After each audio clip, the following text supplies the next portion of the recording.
on commence par là. Ouais.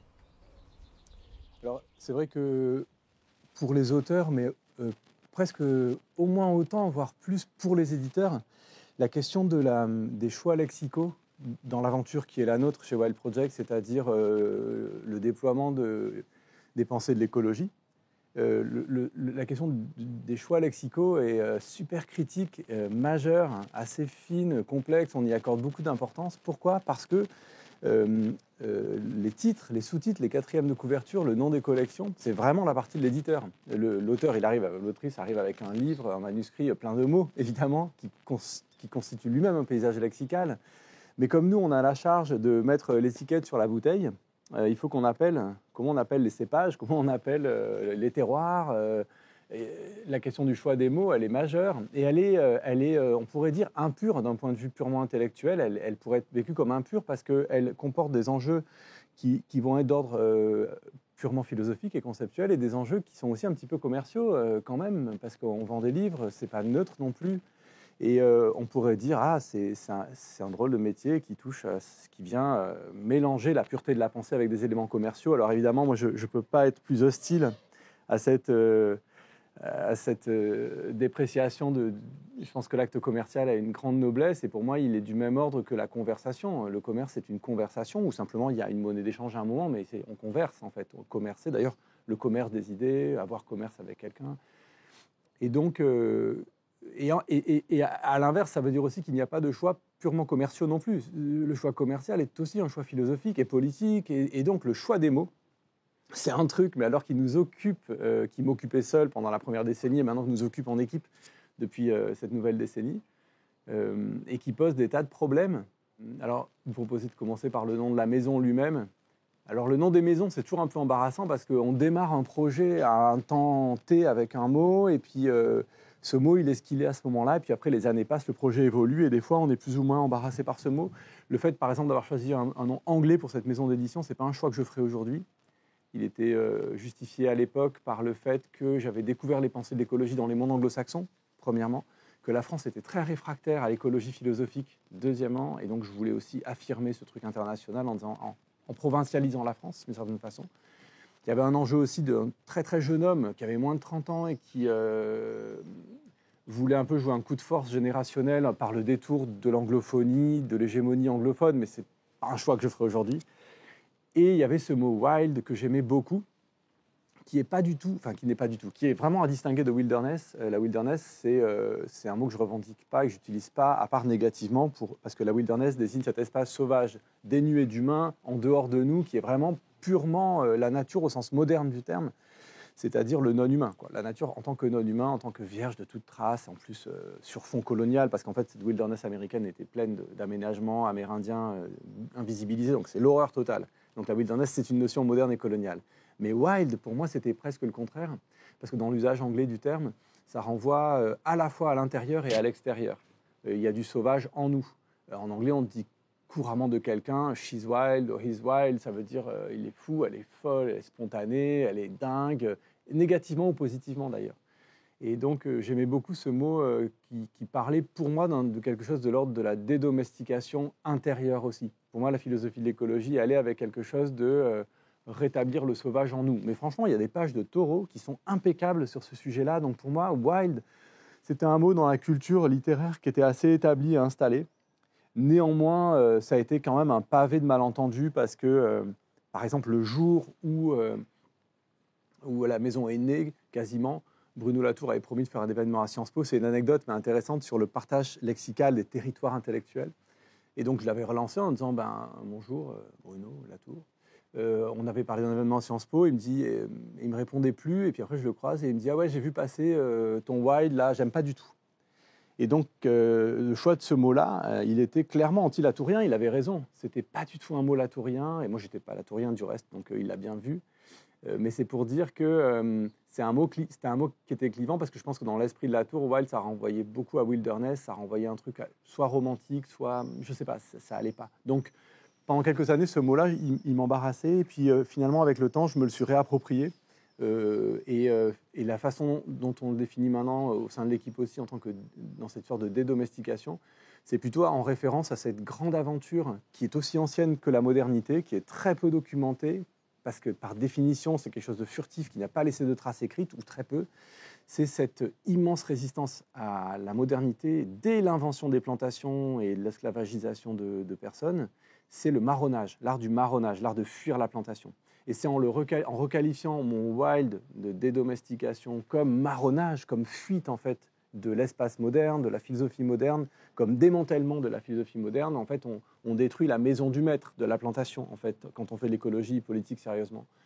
Et donc, c'est à cette condition que j'ai pu me réapproprier ce wild. Mais c'est vrai qu'on disait en riant avec les collègues il y a quelque temps que si on devait si on devait baptiser aujourd'hui la maison, on l'appellerait peut-être Proyecto Cimarrón plutôt que Wild Project. Mais c'est ce sens-là. C'est le projet marron, quoi, on va dire.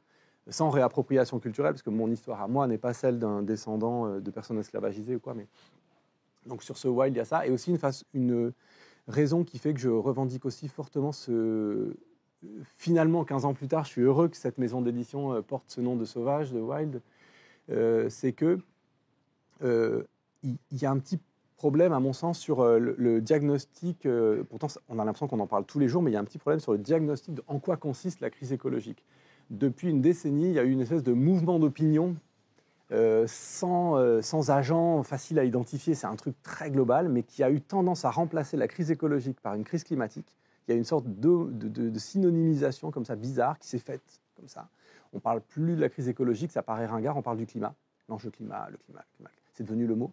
Et qui masque en fait la réalité de la crise écologique, qui est en réalité plutôt, à mes yeux, qui consiste plutôt en une extinction de la vie sur Terre, hein, qui peut être renforcée par le changement climatique, mais qui est tout à fait autre chose.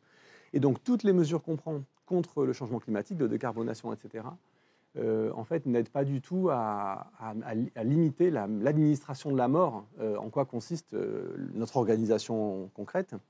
Et une des formes que prend cette extinction, c'est pas seulement la disparition de certaines espèces parce que c'est souvent la perception qu'on a dans le grand public, c'est on voit, ah oui, il y a eu le mammouth laineux qui a disparu il y a 6000 ans, il y a eu le dodo qui a disparu il y a 400 ans à l'île Maurice, et puis depuis, il y a de plus en plus d'espèces qui disparaissent. Mais en fait, l'extinction, massivement, c'est pas tant la disparition d'un petit nombre d'espèces, parce que le nombre d'espèces qui a disparu ne fait pas les quotas qu'on attend dans une extinction de 75%, on n'en est pas là. Par contre, en termes des populations des espèces sauvages, les effondrements des populations sont monstrueux. Ce qui fait que quand on voit des camemberts qui sont assez connus maintenant sur la biomasse des vertébrés terrestres aujourd'hui, la part des animaux sauvages, de mémoire, c'est de l'ordre de 1 ou 2% par rapport aux humains et au bétail des humains. C'est-à-dire que ce qui disparaît, d'abord, à terme, ce sera les espèces qui vont finir par disparaître, mais surtout, ce qui disparaît, c'est le sauvage, c'est la vie sauvage, en fait. Et donc, c'est un peu paradoxal, parce que dans les librairies et dans l'opinion, on vit dans un grand moment de valorisation du sauvage, surtout avec l'objet d'un certain marketing dont il a fait l'objet, pas tant chez nous, mais dans une collection, par exemple, comme Monde Sauvage chez Actes Sud, qui a été vraiment qui a poussé très loin la commercialisation de cette sauvageté, comme ça, qui fait rêver, fantasmer, dans un moment où le sauvage est entièrement rayé de la carte dans ce que l'anthropologue Hassan Haj appelle la grande domestication, en fait, en quoi consistent les processus de développement aujourd'hui.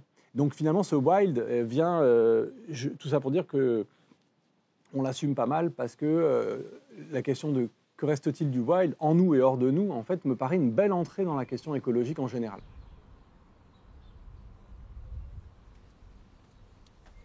Ça veut dire que ce wild est à entendre dans un sens décolonial.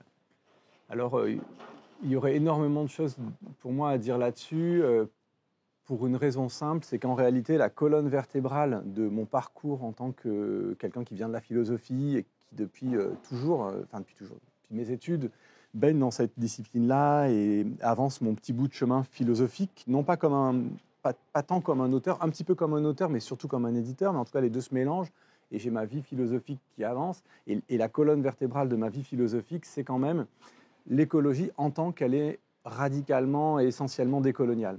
Et c'est une idée sur laquelle je voulais insister, parce qu'elle ne va pas de soi. Enfin, à mon sens, elle est fondamentale, mais socialement, dans les conversations publiques, elle ne va pas de soi. Pourquoi ? Parce que dans le monde de l'écologie, autant dans les mondes militants que dans les mondes académiques, que même strictement politiques de l'écologie, c'est des mondes qui socialement sont beaucoup des classes moyennes blanches, et donc qui n'ont pas nécessairement une grande culture décoloniale, et qui donc souvent sont favorables, je dirais, de façon latente ou passive, sont plutôt...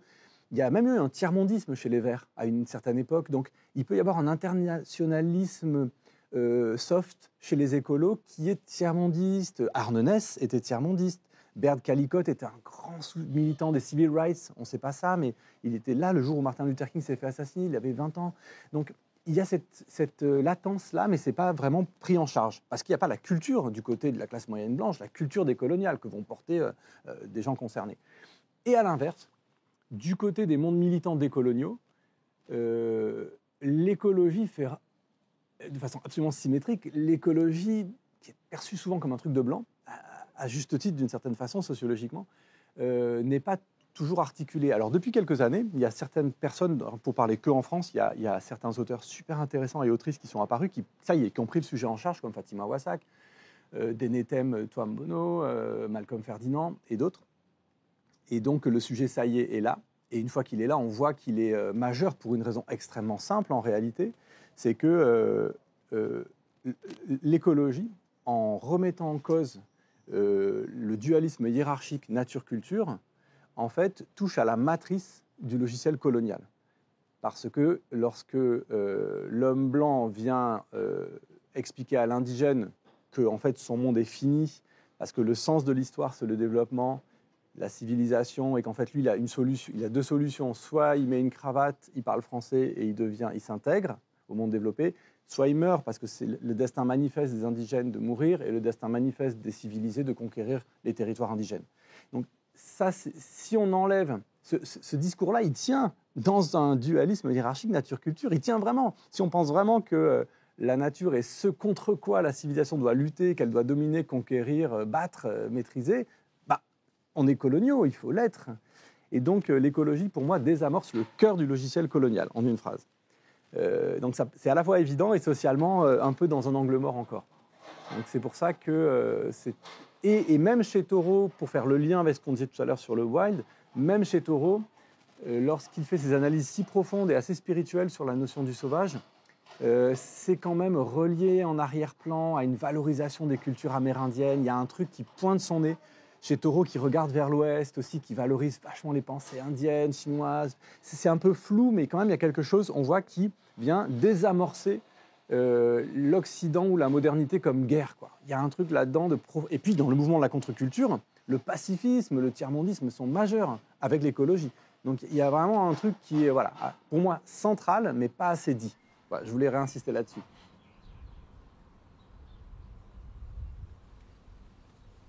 La première raison pour laquelle il y a un rapport, selon moi, entre écologie, décolonisation, donc ensemble, et la question de l'urbain, c'est que dans mon parcours, au moment où j'ai créé Wild Project, j'ai aussi commencé à me lancer dans un travail sur une découverte de Marseille qui a pris le nom de code de ville sauvage. Et ville sauvage, c'était une alliance de termes qui justement voulait dire la ville, le lieu de la civilisation, étymologiquement, est en fait, peut être vu, perçu dans certains endroits comme quelque chose de sauvage. Et c'est le cas pour moi à Marseille. Alors elle est sauvage en quel sens ? Elle est sauvage dans le sens où elle n'est pas entièrement minéralisée au niveau morphologique. Ce n'est pas une ville qui vraiment se regarde le minéral comme on se regarde le nombril. En permanence, il y a des bribes de rochers, de végétation, de plantes adventices, de ce que Gilles Clément appelle le tiers paysage qui pousse comme ça, la mer, les îles au bout des rues, les collines et tout. Donc elle est sauvage au sens strictement écologique, je dirais.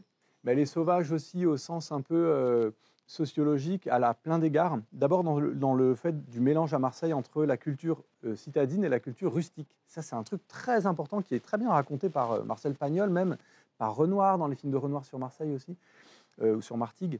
Il y a un mélange entre la vie rurale et la vie citadine ici, qui donne un côté rustique. Alors rustique, c'est pas pareil que sauvage, mais ça parle de ce côté, cette espèce de défaut de civilisation, ce défaut d'urbanité que je trouvais hyper intéressant. Et elle est sauvage aussi et surtout, d'abord, parce que comme c'était une ancienne capitale d'empire qui ensuite, lors des décolonisations, a vu refluer le Maghreb en elle au point que, pour les Algériens, Marseille est la 59e wilaya. C'est un lieu qui est suspect, selon les termes de l'Europe coloniale, c'est un lieu qui est suspect d'invasion indigène. Et donc, c'est un lieu qui est dangereux. Et cette dangerosité, c'est un grand thème. Il y a des livres, des florilèges de citations sur ça. La Marseille comme un lieu, un cancer de l'Europe. Alors, il y a des grands termes de Hitler et de l'Allemagne nazie là-dessus, mais pas que. Très régulièrement, nos gouvernants, aujourd'hui, parlent de la dangerosité de Marseille, qu'il faut tout défaire et tout refaire, que c'est un foyer d'insurrection.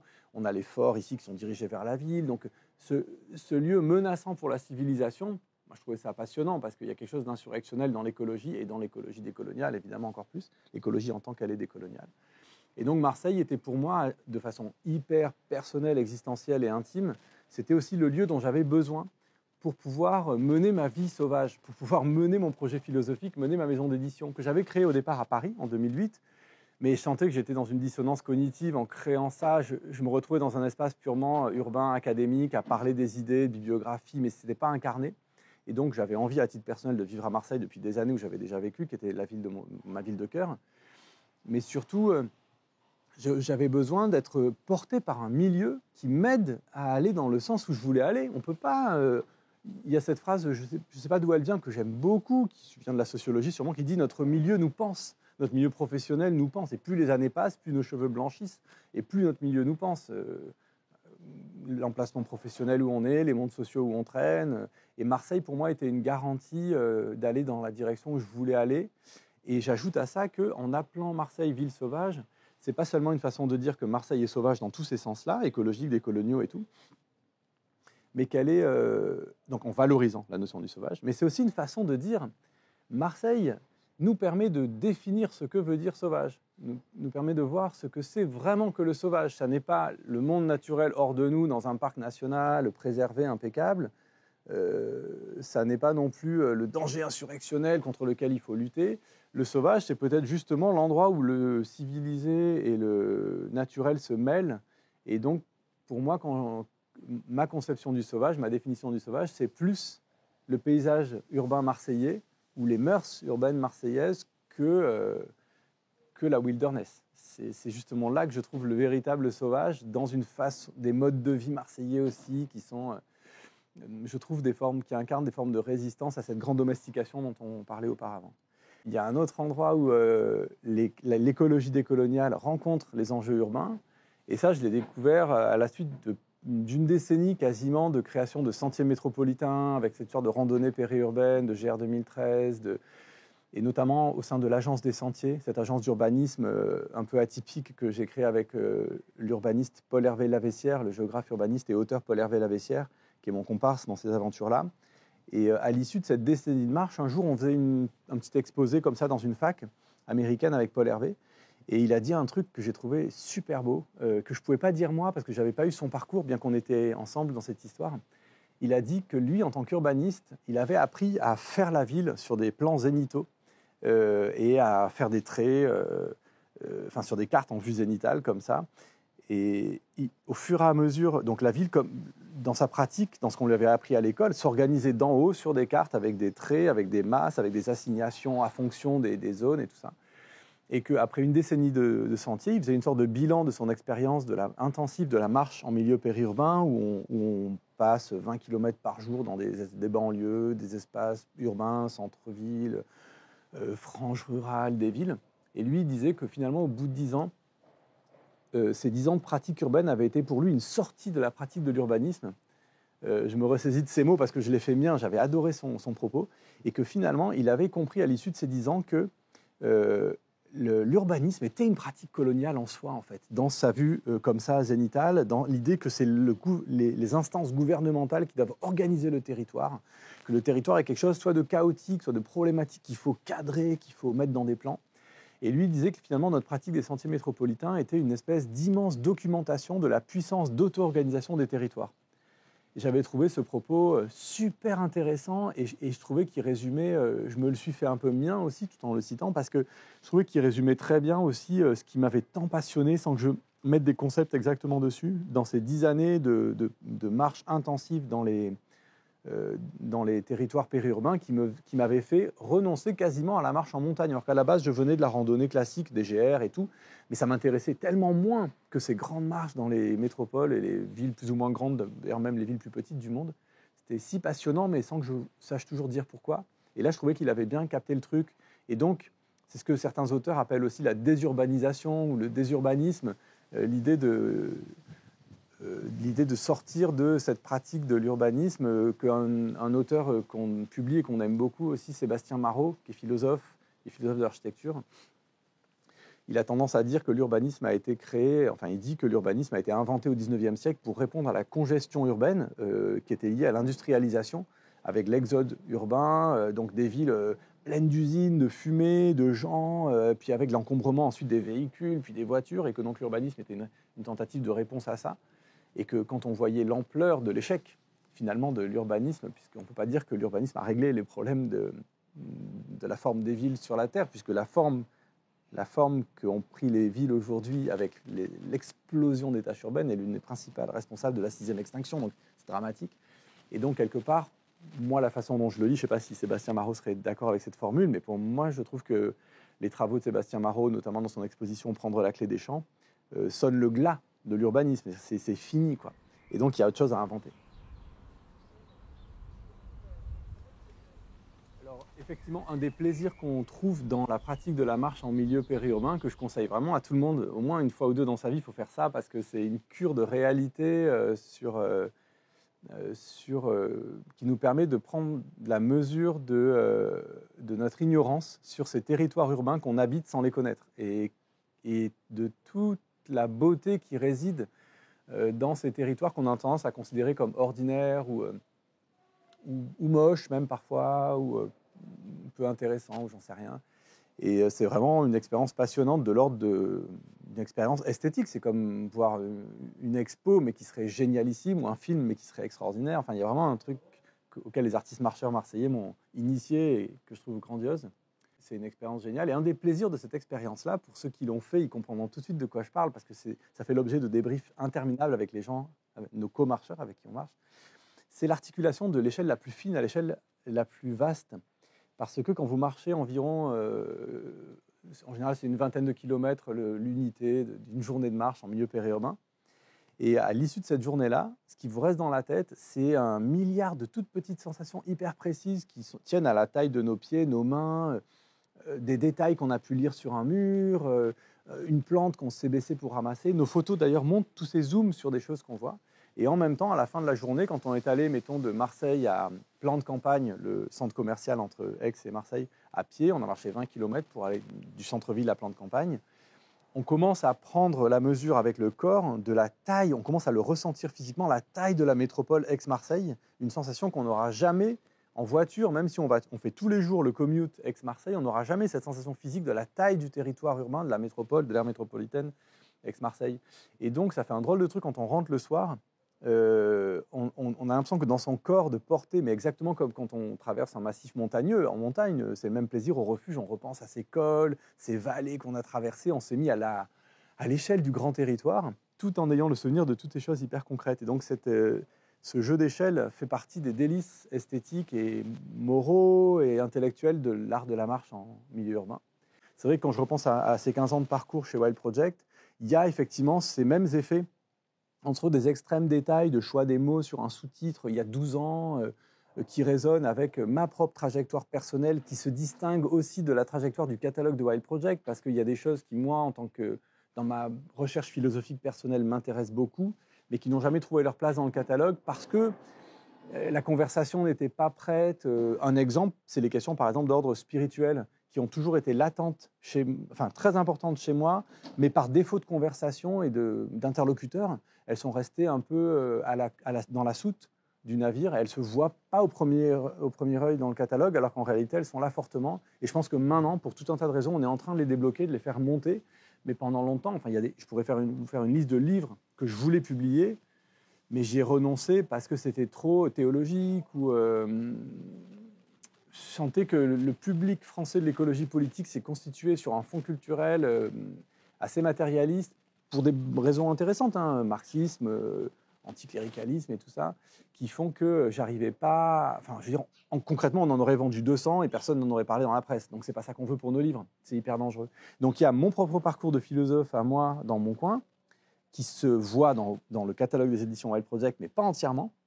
Il y a ce choix minuscule des titres, et puis il y a les grands mouvements comme ça de changement collectif de conscience. Par exemple, je ne sais pas, c'est un exemple parmi mille, mais tout d'un coup, en 2015, il y a la notion d'anthropocène qui se met à déferler, qui vient modifier la conscience des chercheurs en sciences sociales, pour le pire, à mon avis. Mais c'est un autre sujet, parce que ça pourrait durer des heures de parler de mes objections à la notion d'anthropocène. Mais donc, c'est vrai qu'il y a ce mélange-là entre l'intérêt d'une trajectoire d'édition, mais je pense que n'importe quel éditeur qui est dans une démarche de recherche et de création pourrait dire la même chose, c'est que au final, on a ce même plaisir du cheminement, de l'articulation de l'échelle super fine à la grande échelle, plus historique dans ce cas-là. Ouais. Alors effectivement, c'est une super belle question qui me préoccupe beaucoup en ce moment même. Là, c'est vraiment, je suis dedans, là, ces jours-ci, ces mois-ci. C'est vrai que j'ai un... Alors, je suis obligé de commencer en disant que j'ai un rapport à la philosophie qui est ambivalent depuis le début. Et je ne viens que tout récemment, à l'approche de la cinquantaine, de commencer à comprendre certaines raisons de cette ambivalence, ou en tout cas des raisons de cette ambivalence qui m'avaient échappé. Il m'a fallu 30 ans, c'est quand même incroyable. Donc mon ambivalence envers la philosophie, elle est que c'est une pratique qui s'est imposée à moi très jeune, à l'adolescence, comme un truc qui m'attirait éperdument, qui me passionnait, que je bouffais, j'en mangeais, j'adorais. J'ai fait des études de philo très longues. Et c'était un coup de cœur, c'est une discipline je ne suis pas allé la chercher, elle est vraiment venue à moi toute seule. Et en même temps, tout au long de ces années-là, il y avait quelque chose régulièrement, qui revenait comme une détestation profonde de la pratique philosophique. Et je n'arrivais pas à me défaire de ce truc-là, un peu comme d'une relation toxique où on est attaché à la personne, mais on n'arrive pas à la quitter. Enfin, il y avait un truc de cet ordre-là, c'est très bizarre. Comme si la philosophie était pour moi à la fois le mal et le remède. C'était vraiment curieux et je n'arrivais pas à me défaire de ce truc. Et je n'ai pas résolu la chose intellectuellement à l'époque, mais il s'est passé quelque chose, puisque le réel résout les contradictions. Il s'est passé un truc qui m'a aidé à le résoudre en pratique, pas en théorie, c'est que j'ai échoué au concours, à tous les concours. J'ai échoué on peut passer quand on fait de la philo, donc Ulm, puis l'agrégation, puis le CAPES, qui est hyper dur en philo parce qu'il y a très peu de postes. Et à chaque fois, j'ai échoué à l'oral, souvent à 1 point, mais je restais derrière la barre comme ça. Comme ce que je ressentais, c'était que les personnes en face de moi me disaient « tu n'es pas des nôtres ». Tu ne vas pas être agrégé à ce corps académique. Il y a quelque chose qui ne va pas dans ta façon de faire la philo. Alors que j'étais bon élève au possible, il y avait un truc que je ne comprenais pas et qui était assez douloureux parce qu'on se sent rejeté, ce n'était pas cool du tout. Mais c'est grâce à ça que j'ai pu aller vers l'édition. Et là, à l'inverse, day one, premier jour dans l'édition, je me suis dit « Ah, c'est le truc qui me plaît, le mélange commercial et intellectuel me plaît ».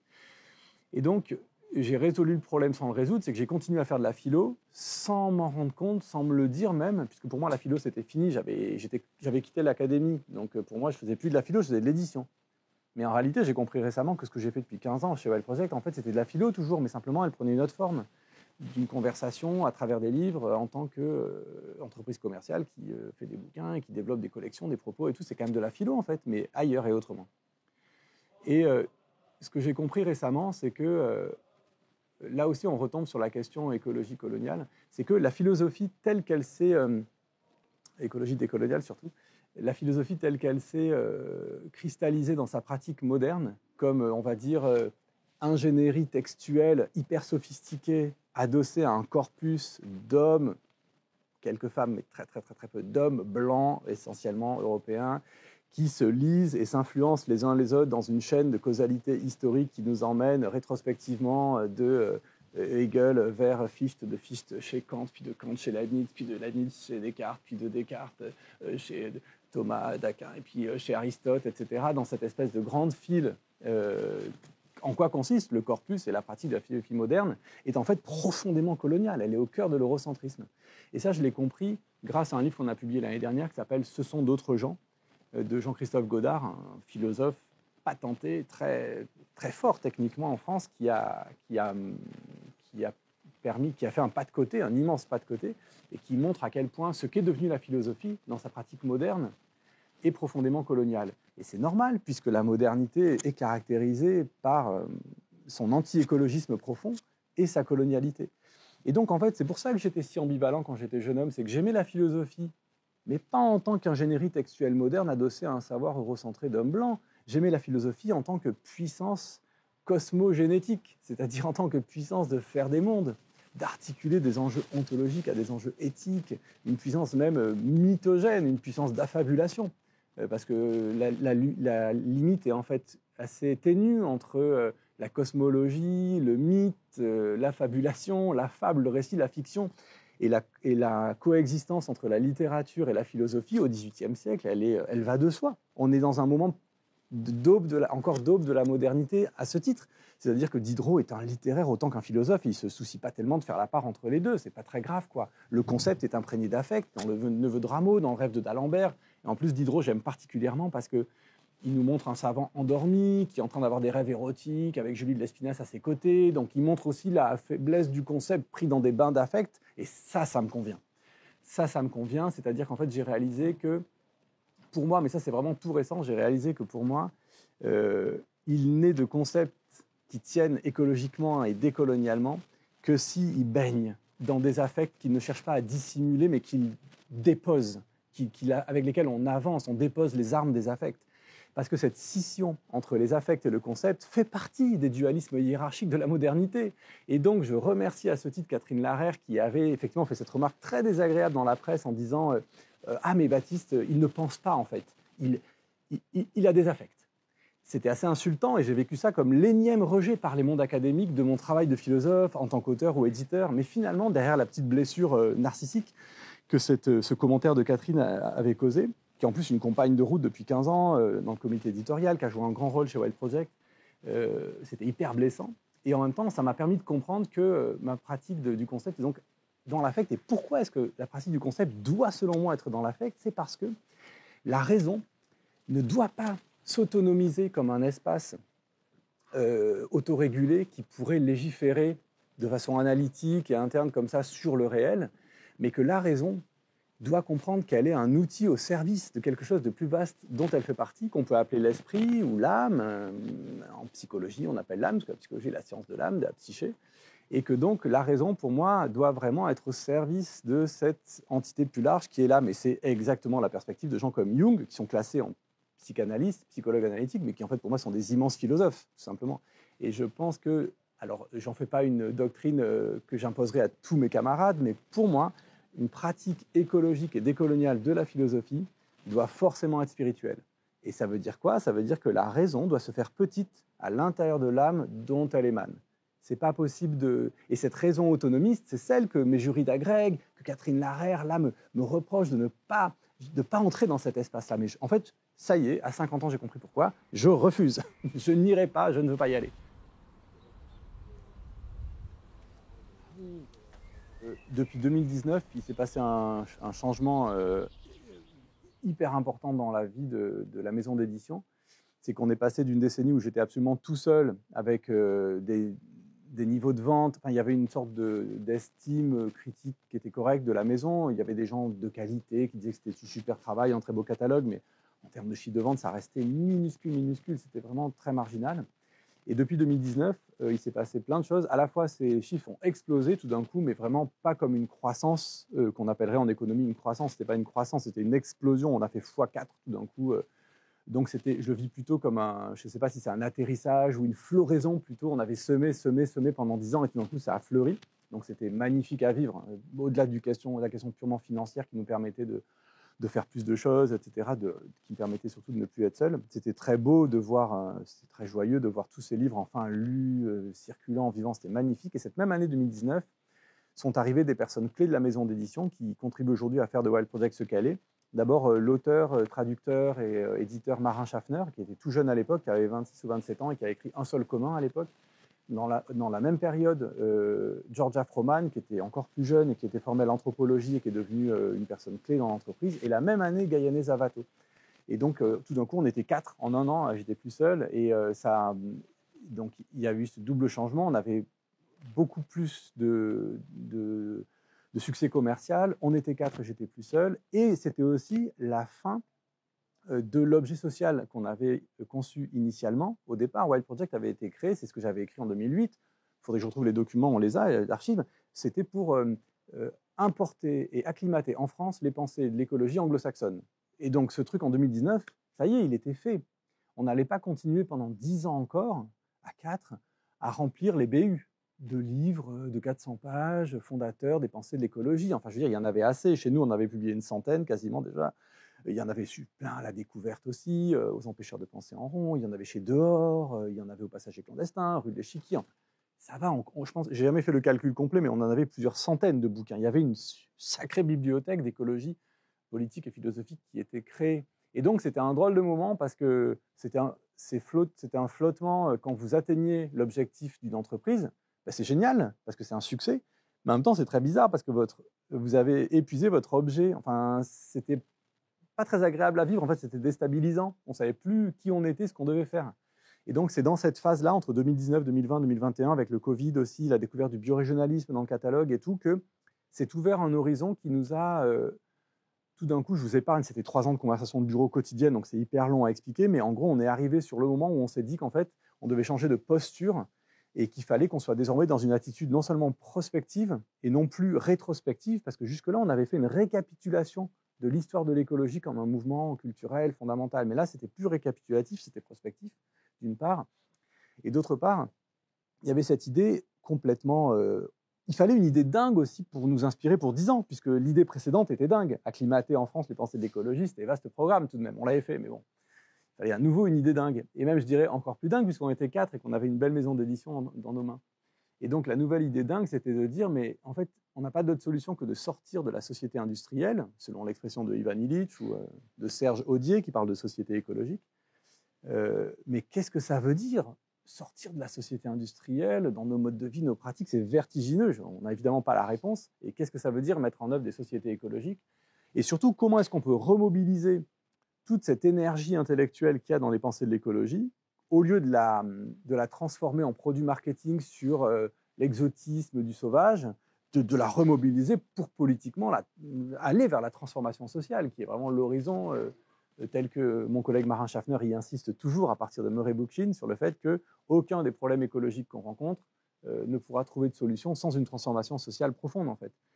Et donc, la transformation sociale est devenue un nouvel horizon, ce qui veut dire qu'on s'est engagé dans une réflexion de long terme, parce que ça ne va pas se faire en 2026, 7 ou 8. On rentre dans des questions, le mot prospective est peut-être pas exactement le bon mot, mais en tout cas dans quelque chose qui voit loin devant nous. Et donc, à partir de ce moment-là, le catalogue de la maison maintenant comporte 2 dimensions. La dimension rétrospective, elle reste, parce qu'on continue à publier des Vandana Shiva, des choses géniales des années précédentes, mais aussi des choses plus prospectives. D'ailleurs, Vandana Shiva écrit encore des bouquins qui sont prospectifs eux-mêmes, donc ce n'est pas un bon exemple, parce qu'elle est elle-même une autrice actuellement qui écrit beaucoup. Donc ça, c'est le premier point sur le changement d'attitude qui fait que c'est presque une nouvelle maison d'édition qui est née en 2019-2020 avec Marin, Georgia, Gaillanet et Michel, qui est arrivé un peu plus tard. Et ensuite, il y aurait beaucoup à dire sur quelle forme prend cette recherche vers les sociétés écologiques de demain, parce qu'il y a un volet urbanistique, il y a un volet purement sociétal, enfin, il y a plein de volets. Mais c'est vrai qu'il y a un volet qui n'était pas attendu spécialement au départ, mais qui est en train de s'imposer de plus en plus fort, c'est le volet, je dirais, spirituel. On peut dire aussi psychologique, puisqu'encore une fois, la psychologie est la science de l'âme, donc je ne fais pas une distinction très nette entre religion, psychologie, spiritualité, et même philosophie, dans son sens large et historique, parce que chez les stoïciens, l'âme du monde, c'est une évidence que le monde a une âme. Enfin, c'est le pneuma, enfin, c'est la base de la base. Donc, la philosophie moderne, celle que je n'arrivais pas bien à réussir quand j'étais jeune, là, la philosophie moderne, avec sa rationalité conceptuelle, son ingénierie textuelle, a évacué la spiritualité, largement, quasi totalement. Mais en fait, la spiritualité, l'élément spirituel fait partie de la philosophie, même dans le Timée de Platon, enfin, je veux dire, c'est là partout. Et donc, philosophie, psychologie, religion, spiritualité, ça forme un territoire pour moi qui est majeur dans les explorations qui vont venir dans les années suivantes. Et il se trouve que c'est pas comme si j'avais eu cette idée dans ma salle de bain un matin en me levant. Dès que je veux ouvrir en tant que philosophe individuel un territoire, je le fais moi toujours en allant rendre hommage aux ancêtres, un peu comme un Chinois dans le culte des ancêtres. Rendre hommage aux ancêtres qui ont déjà dit beaucoup de choses sur ce sujet. Donc l'auteur qui nous guide dans cette recherche éco-psychologique, qui croise écologie et psychologie, et spiritualité donc, c'est Théodore Roszak, R-O-S-Z-A-K, qui est un personnage immense des pensées de l'écologie, une sorte de Illich états-unien, je dirais, qui est l'homme qui a conçu la notion de contre-culture en 1969, qui est le penseur critique de la technocratie dès ces années-là, et qui a commencé à s'intéresser à l'écopsychologie dès les années 80, qui est par ailleurs romancier, qui a tout un propos sur l'articulation du logos et du mythos, justement, sur comment est-ce qu'à un moment la raison analytique arrive au bout de ses forces et qu'il faut relayer ça avec des fictions. Donc il y a toute une œuvre fictionnelle de Rosac qui est traduite en français d'ailleurs. Et Rosac, c'est incroyable à quel point il n'est pas connu, lu en France. Il y a quelques livres qui sont sortis chez nos camarades des éditions de La Lenteur, des livres super, et ailleurs, au Passager clandestin, il y a aussi un truc sur Rosac, je crois bien. Donc il existe un peu, mais c'est des niveaux de vente hyper faibles, et ça parle aussi de notre, en tant que nous qui formons un lectorat tous ensemble, de notre manque de lucidité parfois sur l'importance de certains auteurs. Alors qu'on va se ruer sur la nouveauté, l'énième nouveauté d'un auteur à la mode contemporain, mais on ne va pas aller voir un fondateur comme Rosac. C'est vrai que moi c'est un truc qui me met toujours un peu en rogne ou qui m'émerveille selon les jours. Et donc Théodore Rosac, c'est lui qui a vraiment consolidé la notion d'éco-psychologie, qui existait un peu avant dans des articles ici et là, mais c'est lui qui l'a vraiment mise en œuvre dans un grand livre de 1991, je crois, ou 10, qui s'appelle La Voix de la Terre, The Voice of the Earth, et qu'on publie l'année prochaine. L'éco-psychologie, en gros, c'est l'idée que ce qui réside au fond de la psyché humaine, que Freud avait qualifié plutôt comme énergie sexuelle, qui était éventuellement refoulée, qui après donné lieu à des névroses, etc., en fait, et qui chez Jung, ça devient autre chose, parce que déjà chez Jung, c'est plus une énergie uniquement sexuelle, c'est une énergie tout court, que Jung articule à l'idée de nature, explicitement. Donc il y a déjà chez Jung cette idée que notre âme fait partie de la nature, au même titre que notre corps fait partie de la nature. Et que, parce que l'âme fait partie de la nature. Alors ça paraît, on se dit, oulala, mon Dieu, c'est une secte, que se passe-t-il? Mais non, c'est l'idée d'âme du monde, elle est encore une fois, elle est partout dans la philosophie antique. Et chez les alchimistes, pendant tout le Moyen-Âge, on a perdu cette idée-là, mais c'est une des raisons de nos problèmes, dans notre rapport faussé à la nature. Et donc, en fait, finalement, Jung avait déjà réhabilité la notion d'âme du monde. Il a souvent dit que ce qu'il appelle inconscient collectif n'est que la reprise contemporaine de la notion alchimique d'âme du monde. Et cette idée-là prend chez Rosac une expression un peu différente. Lui, il dit qu'il réside, ça c'est une citation de Rosac, il réside au fond de la psyché un inconscient écologique. Mais ça veut dire la même chose, ça veut dire qu'au fond, ce qui surgit en nous, ce qui rugit en nous dans la névrose, c'est l'âme qui demande ses droits, qui demande sa vie et qui est réprimée par ce dualisme hiérarchique nature-culture qui vit en nous. La guerre contre la nature ne se fait pas seulement au dehors en détruisant des espèces et des populations d'animaux, elle se fait en nous aussi en réprimant notre rapport au corps, notre rapport aux affects, dans cette espèce de recherche d'épuration des affects, du travail philosophique selon la modernité, dont on parlait tout à l'heure. Et donc, la névrose chez Jung, elle est conçue comme une extinction de l'âme qui est en fait privée de ses ressources spirituelles en régime moderne, positiviste, scientiste.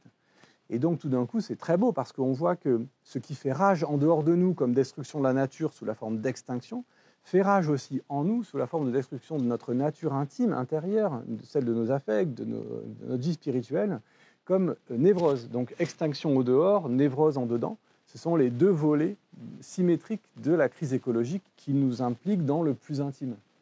Et donc, c'est une idée qui est quand même à la fois centrale pour moi dans ma vie intellectuelle et en même temps tellement marginale et délicate dans les mondes académiques des savoirs modernes qu'il me fallait que je m'adosse aussi à ces grands auteurs comme Théodore Rosac pour pouvoir la défendre.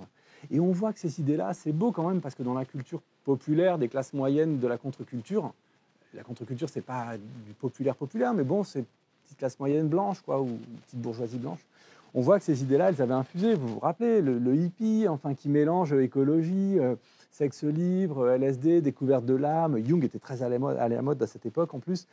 Pacifisme, internationalisme, tiers-mondisme. Il y a un truc dans la contre-culture où tout a été là, tout d'un coup. Et c'est pas par hasard, ça s'appelle la contre-culture. Ça parle bien de défaire la civilisation telle que l'Occident en parle. Donc, je sais bien que tous ces hippies ensuite sont devenus chefs d'entreprise et cadres sup et tout, et que ce n'est pas des modèles parfaits, mais ce mouvement-là, il est quand même matriciel dans les pensées de l'écologie telles qu'elles se sont développées aujourd'hui. Et je regrette un peu que puisqu'on est ensemble dans ces mondes académiques, là un peu, je regrette que dans les mondes académiques contemporains, les humanités environnementales aient à ce point oublié, se soient à ce point coupées de cette matrice hippie, cette matrice contre-culturelle qui touche à la fois autant à l'intime le plus profond qu'au politique, et sans laquelle, à mon avis, l'écologie est amputée et pourrait devenir un jeu académique assez vain, de petites guéguerres. Il m'est arrivé un jour de voir sur Twitter quelqu'un qui disait « Oh là là, à Beaubourg, ce soir, il y a machin truc et machin truc et machin truc, toute la crème de la crème des humanités environnementales. »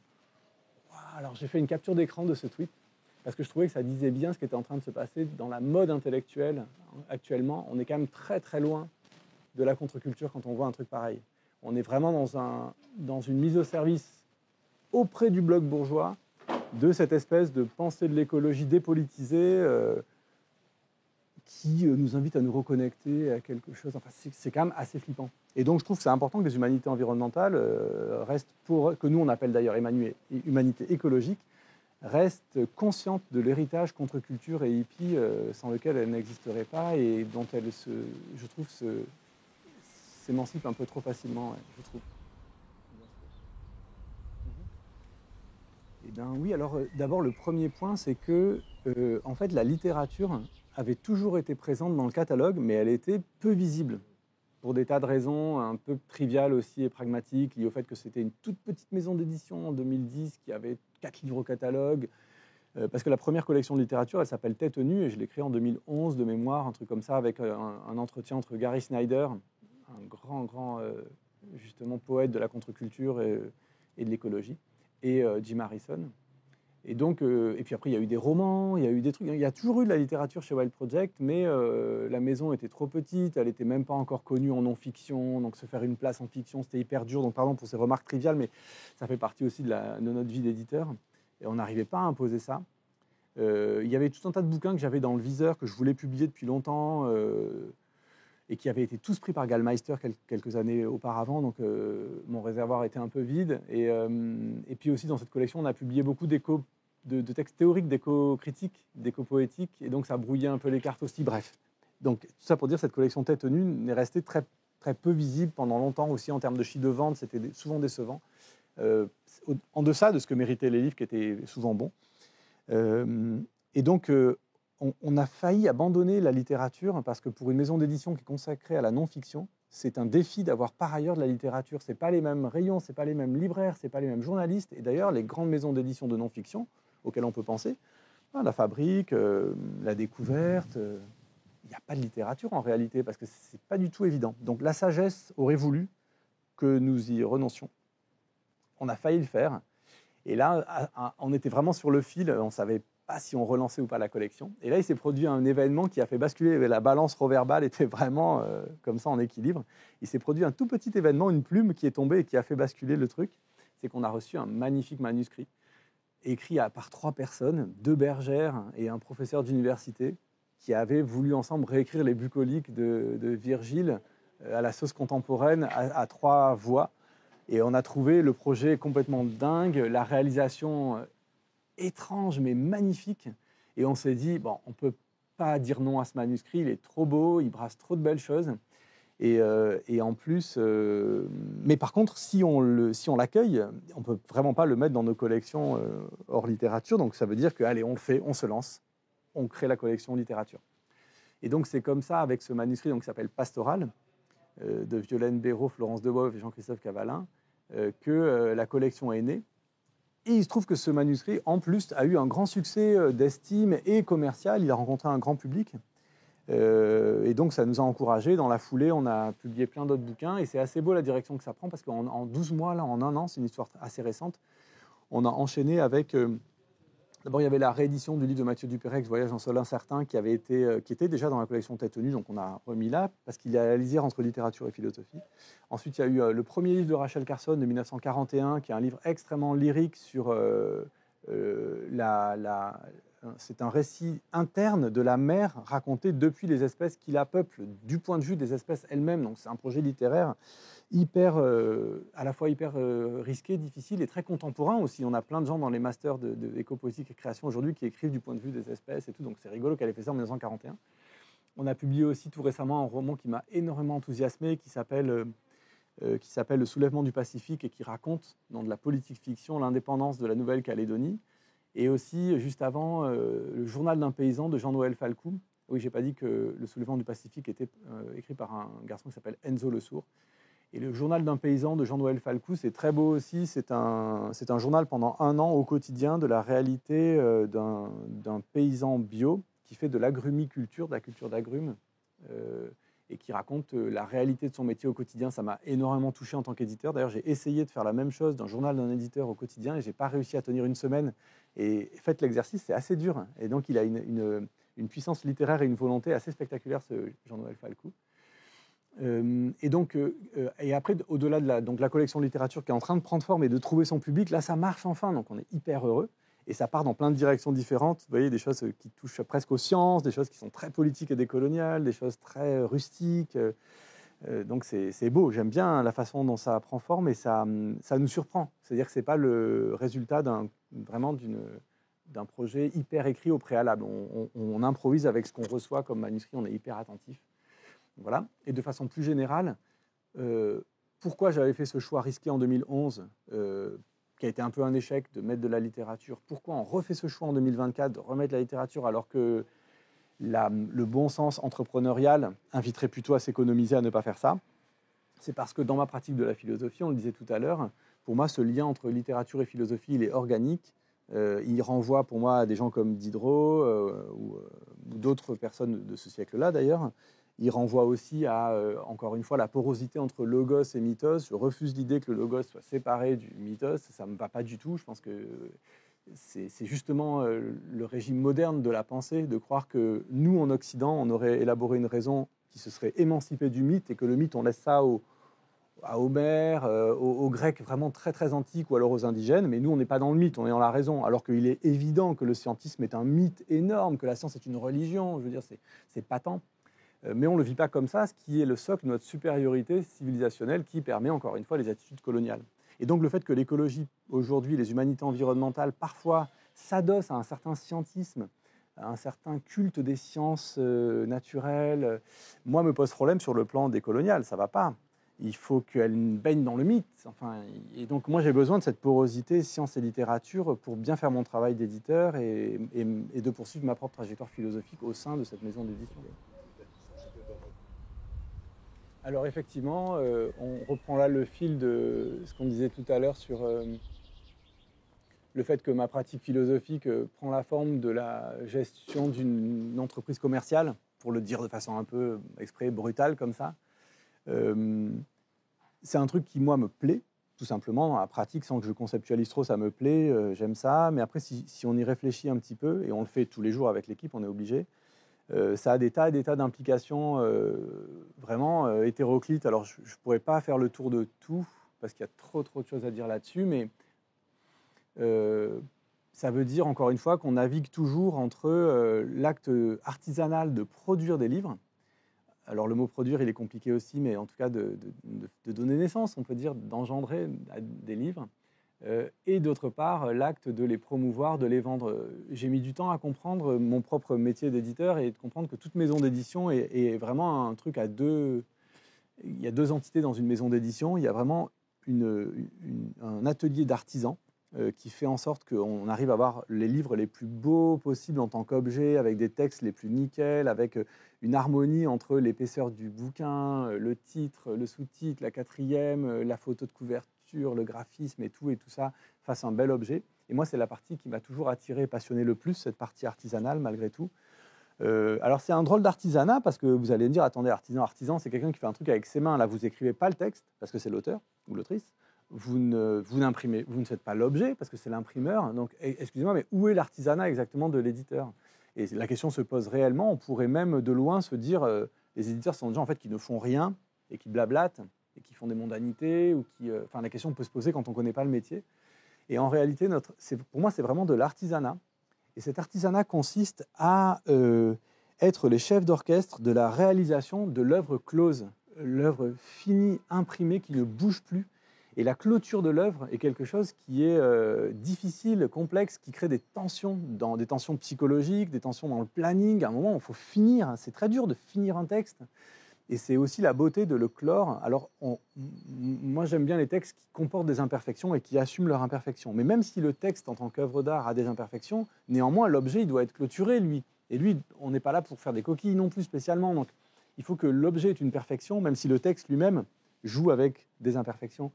Et donc, ce travail de clôture de l'œuvre, il s'étale en général sur, selon les cas, entre 3 à 6 mois. À partir du manuscrit, il y a un fichier Word à l'entrée de la maison d'édition, et à la sortie, il y a un bouquin. Et notre boulot à nous, c'est de mener toutes les opérations nécessaires dans le bon ordre pour passer du manuscrit Word au livre, mais il y a une quantité d'opérations et d'acteurs et d'actrices qui est assez impressionnante, entre la préparation de copies, la correction orthotypo, le graphisme, la bonne relation avec l'imprimeur pour trouver les bons papiers, et tout ça dans un planning assez tendu, dont il faut maîtriser tous les enjeux. Ça paraît trivial, pardon, mais en fait, c'est ça notre métier. Et dans un budget qui doit correspondre aux ventes qu'on espère obtenir, etc. Donc, il y a des contraintes. Donc, on est dans un milieu ultra contraint au niveau temps et budget pour transformer un manuscrit Word c'est un processus un peu de chrysalide, comme ça. Comment un manuscrit Word va devenir un beau livre. Et ce livre, ensuite, doit être ajusté ensuite à un rayon, à un marché, à la société, pour ensuite faire mouche. Et que quand les gens le voient, ils se disent « Ah, je le veux, j'achète, je le prends », et qu'ils l'aiment, qu'ils ont envie de le photographier, de le lire, de le tenir, tout ça. Et donc, ça, c'est notre art au sens technique, quoi, notre artisanat d'éditeur, de faire en sorte que tout ça se passe bien. Et puis, il y a certaines étapes qu'on fait nous-mêmes, la préparation de copie, la relecture de chaque phrase, chaque détail, dans vraiment l'accompagnement, en tant qu'on est deux artisans, l'auteur et l'éditeur, là, sont deux artisans autour du fichier, et vraiment, on travaille le texte pour le rendre le plus nickel possible, l'améliorer, intervertir 2 chapitres, enlever 10 lignes qui, en fait, sont en trop ici, ou là, vraiment, on est deux artisans du texte, dans le texte. Donc, il y a aussi cet artisanat-là. Il n'y a pas que l'artisanat global de tenir la prod, il y a aussi cet artisanat-là, il y a l'artisanat du graphiste. Alors, chez Wild Project, c'est moi qui fais le graphisme depuis 15 ans, ce qui est un peu une situation absurde, mais ça s'est fait comme ça. Et donc, voilà, donc, artisanat. Et après, il y a l'autre moitié du métier, qui est la dimension commerciale. Chez Wild Project, c'est pas ce qui nous occupe le plus, mais il faut le faire. Il faut bien organiser des rencontres, il faut en parler à des journalistes, et j'ai tendance à penser, si on parle de la bonne façon de faire ce métier, je crois qu'il est souhaitable qu'il y ait à peu près la même énergie investie en artisanat qu'en commerce. C'est-à-dire qu'il est fondamental. Il y a tout le travail en amont jusqu'à ce qu'on ait le livre en main. Et après, une fois que le livre est en main, commence un travail qui est tout aussi grand, qui va durer 3 à 6 mois et qui est l'insertion du livre dans la société. Alors, si on le prend comme longtemps, j'ai pris ce travail-là comme quand même une servitude. C'est faire des posts sur les réseaux sociaux, harceler des journalistes. Il y a un truc où on se sent... c'est un peu fastidieux. On sait, nous, que c'est de la bonne cam, et ce travail de hurler pour que le monde sache que c'est de la bonne cam, on a envie de lire, mais lisez-le, c'est génial. Donc, c'est fastidieux, ce travail de promotion. Donc, il faut réussir à le voir comme un jeu intéressant, et comme un jeu avec la société, comme un jeu de séduction aussi, dans lequel, après tout, un jeu de séduction, c'est une conversation. Quand quelqu'un nous intéresse sentimentalement, on a envie de se présenter sous le bon profil, de dire les bonnes choses, c'est passionnant. Donc on pourrait le prendre pareil, de dire tiens, mon beau livre, comment je vais faire en sorte qu'il séduise au maximum. Donc on essaye de se mettre dans cet état d'esprit pour rendre la chose plus intéressante. Mais c'est vrai que souvent c'est un peu cruel, parce qu'il y a tellement une prime aux auteurs médiatiques et aux mass médias, des maisons d'édition qui sont complètement partousées parce qu'elles sont possédées par les mêmes groupes que ceux qui ont les médias, donc ça fait des 100 000 exemplaires, des 200 000, et que nous, on a des tout petits moyens et on a des super livres qui se vendent parfois à 600 ou à 1000, c'est écœurant, quoi. Donc, voilà. Mais quand même, si on le fait bien, l'autre moitié est passionnante aussi. Donc il y a cette double dimension, en tout cas, voilà, elle est au cœur de notre métier. Et donc, il y a aussi des choses, quand on est comme nous, les éditeurs, on est quand même pris dans une pratique qui nous mobilise énormément. On fait des horaires qui sont, dans mon cas, c'est du 50-60 heures par semaine depuis 15 ans, donc avec des vacances où on relit des manuscrits. Donc il y a une sorte de pratique intensive où on n'a pas toujours le temps de conceptualiser tout ce qui est en train de nous arriver, mais en fait, il y a plein de choses qui se passent dans cette pratique. Et il y a une chose que j'ai aussi compris assez récemment, c'est que j'adore ce métier d'artisan et commerçant. Il y a ce double aspect-là qui me met dans une empathie très forte dans le quartier où j'habite, ici, là où on est à Marseille, dans le 1er arrondissement, qui me met dans une grande empathie avec d'autres artisans commerçants du quartier, que ce soit le tailleur du coin, ou le gérant du Longchamp Palace, ou les restaurants, le bar à pain. Enfin, il y a un truc où je vois très bien leur vie. C'est artisans commerçants, c'est un truc, et c'est une population, socialement, qui est sous-représentée dans les milieux de gauche, intellectuels, académiques, dont on fait partie un peu.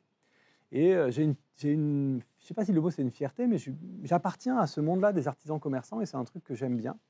Et ce qui est un peu bizarre, c'est que des fois, on a l'impression que ces artisans commerçants, dans leur souci de produire et de vendre, sont pris dans les lexiques et les attitudes du capitalisme, en cherchant à faire des profits chaque année par rapport à leurs produits et leurs recettes, enfin leurs produits et leurs charges, pardon. Et donc, il y a un truc qui a été long pour moi à démêler dans ma tête. Et en fait, je pense que la façon dont je le conçois aujourd'hui, c'est qu'il y a une espèce de reclaim à faire, comme on fait un reclaim sur la notion de développement qui a été mal utilisé. Le développement, c'est une très belle chose, organiquement, le développement. Mais par contre, ce qu'en est venu à signifier est catastrophique, mais il faut reclaim le mot. Et pareil pour le commerce. Le commerce, c'est quelque chose qui est anthropologiquement hyper ancien. Et quelque part, le capitalisme est un dévoiement de l'acte commercial. Et donc moi, je revendique aussi en tant qu'artisan commerçant éditeur le fait d'appartenir à une tradition immémoriale d'artisans commerçants qui est aussi ancienne que les villes. Depuis qu'il y a des villes, il y a des ateliers, des artisans commerçants. Et cette chose-là, pour moi, elle est profondément noble. Le commerce est pris dans les sociabilités et dans la convivialité dont parle Ivan Illich. L'artisanat, on n'en parle même pas, c'est hyper noble. Et donc, j'essaye maintenant de conceptualiser vraiment et de faire très attention aux mots qu'on utilise. Par exemple, on ne parle pas de produit, mais d'une œuvre. On ne parle pas de marketing, mais d'une pédagogie. En fait, il faut se défaire de ces mots-là. On ne parle pas d'une team, mais voilà, des collègues d'une maison d'édition. Plus on va vers des mots simples et vernaculaires qui nous renvoient à une pratique ancienne et ancestrale, mieux c'est, quoi. Et en changeant ces mots-là, on fait attention aussi à nos pratiques. Et il y a un truc que j'observe qui est pour moi aussi une grande leçon à l'âge mûr où j'arrive d'apprentissage, une grande leçon de vie, c'est que quand vous dirigez une toute petite maison d'édition, c'est là qu'il y a un truc, ou une toute petite entreprise, quelle qu'elle soit, c'est là qu'il y a quelque chose avec cette formule « small is beautiful » là, de Schumacher. Vous ne pouvez pas vous permettre d'être dans des logiques hiérarchiques ou tyranniques. En fait, juste, ça n'est techniquement pas possible, même si vous voudriez le faire pour maximiser vos profits, je ne sais pas. En fait, vous ne pouvez pas, sous peine de rompre en permanence le pacte social. Quand vous passez vos journées avec 3 personnes ou 4 dans les mêmes bureaux, en vous rendant service sur un enfant à chercher à l'école, sur on s'amène un gâteau à 16h, Michel nous fait des pop-corn à 17h, il y en a un qui est malade, on le remplace, on cède. Enfin, je veux dire, il y a une capillarité humaine qui fait que c'est le fameux truc de la petite entreprise familiale, mais ce n'est pas un mythe, je le vis fortement. Il y a un truc où non seulement vous ne pouvez pas vous permettre des logiques hiérarchiques et brutales de tyrannie, mais en plus, c'est délicieux et c'est passionnant d'accompagner des gens qui se développent au sein d'une entreprise, qui elle-même se développe, pas dans le sens développementiste, mais dans le sens organique, de grandir, quoi. Et donc, voilà. Alors le cadre dans lequel ça se fait chez Wild Project, il est celui d'une dénivellation d'âge où tous mes collègues ont 10 à 15 ans de moins que moi. Et donc, il y a eu ce truc-là où ils ont été formés aussi au sein de l'entreprise depuis maintenant 6 ans. Et donc, on arrive dans un moment où ils sont en phase de seniorisation et où moi, je vais commencer à vieillir. Et donc, il se joue des choses en ce moment qui sont intéressantes en termes de je ne suis plus leur mentor bienveillant qui les accompagne comme un grand frère. Et c'est plus une relation où ils sont de plus en plus en responsabilité et où moi, là, l'acte le plus juste consiste à lâcher de plus en plus de choses, y compris dans les décisions, pour qu'eux, ils puissent se sentir encore plus pleinement les acteurs de cette maison d'édition et moins les aidants qu'ils ont été dans les années précédentes. Donc on est dans ce moment de transition-là qui est super chouette et qui est une négociation, mais une négociation hyper douce. Ce n'est pas une négociation en mode conflit bras de fer, c'est une négociation en mode taquinage, autodérision quotidienne, quoi. C'est de cet ordre-là. Alors effectivement, après bon, il n'y a pas non plus tant de facettes que ça à ma vie. Il y a l'intrication. Je pense que dans ma pratique éditoriale, il y a une intrication qui est assez forte, mais qui n'est pas non plus hyper originale entre une activité d'auteur et une activité d'éditeur. Même si j'ai consacré plus de temps et j'ai plus d'accomplissement en tant qu'éditeur qu'en tant qu'auteur, parce que j'ai fait que 3 petits bouquins et quelques dizaines d'articles ici et là, mais c'est peu d'heures de travail en réalité par rapport à l'édition qui m'a complètement bouffé tout mon temps parce que je m'y retrouvais, j'adorais. Il y a un truc très agréable pour moi dans l'édition, c'est qu'on accompagne le travail des autres. On les aide à faire cette œuvre close, clôturer leur œuvre dans les meilleures conditions. C'est génial parce qu'on participe à l'acte de création. sans avoir d'angoisse, de nullité, à chaque fois, ah mon Dieu, là, qu'est-ce que j'ai fait, sans avoir de problème d'ego, de déception. C'est une position hyper confortable. On est en permanence dans la création des autres. Et en plus, quand on le fait bien, ça noue des amitiés, des gratitudes mutuelles qui sont immenses. Donc, c'est des super belles relations, normalement. Et donc, c'est plus confortable psychologiquement pour moi, l'édition. C'est cool. Je me lève le matin, je fais mes trucs, j'aide les gens, je me couche, je suis peinard. À chaque fois que je repars dans des activités d'auteur, c'est l'angoisse totale. Pour moi, ça réouvre des trucs hyper névrotiques, des problèmes d'ego majeurs, c'est horrible, des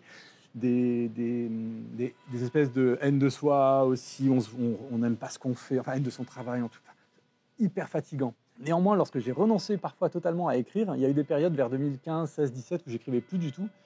Ma libido d'éditeur s'affaissait totalement.